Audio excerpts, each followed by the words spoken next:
Remember all those years ago when they used to talk about Austin as the third coast of filmmaking, Hollywood, New York being the other two and more real coasts? It was more of an idea. We wanted to be the third coast, but we didn't actually have what we needed to back it up. Well, today, all those years later, we actually are a real third coast of filmmaking. We haven't waited for anybody to do it for us. We've just taken the bull by the horns and just done it ourselves. We've learned to make films and exhibit films and become a real leader in the industry. We're now seeing the fruits of what we've planted more and more and more. We can legitimately claim to be a third coast of filmmaking, but we don't have one essential element. What Hollywood and New York have as true cultural centers, and what we don't have, is an art house movie theater. What the Marchesa will be is what KUT is to radio. It'll be the kind of place where you can have both art and commerce living side by side, where not everything has to be the latest and the greatest and the newest and the fanciest.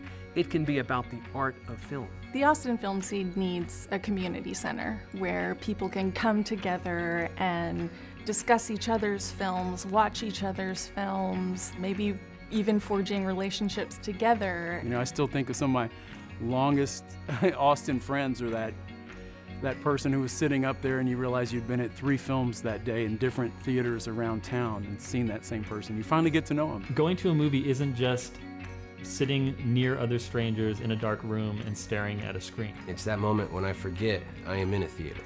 It is specifically that moment when I am completely wrapped up and absorbed by what I'm being presented. You feel most alive, you know, when the lights come down, the projector starts, like that's where life is really happening. No filmmaker has ever made a movie in the hopes that people are going to watch it on a television or on a computer screen or on their phone. Going to a movie is really experiencing the film in the way that the filmmaker had hoped you would. The great thing about having a place like the Marchesa is that your film doesn't have to just go away after its festival run. It may go to DVD or VOD, but this would provide an opportunity for it to still be seen with an audience even after that. It's time to have a place in Austin to be able to bring the underseen and the underserved and the underappreciated, as well as movies that, you know, you just want to give another chance or bring back out, dust off and view again from the archives. We've shown films everywhere. We've been all over town, every commercial venue. We've shown at museums, we've shown in classrooms, we've shown in nightclubs, we've shown in storage areas above coffee shops. You know, we just need our own space. There's no better environment to watch a movie than when it's being presented by people who are just plain excited about movies because of the content of the film. I think that's what the film study's always been about, meeting like-minded film freaks. Austin's the great town for that, and the Marchesa, that puts us over the top. If Austin is going to be the Austin we all want it to be, if it's going to be the true cultural center to rival Hollywood and New York,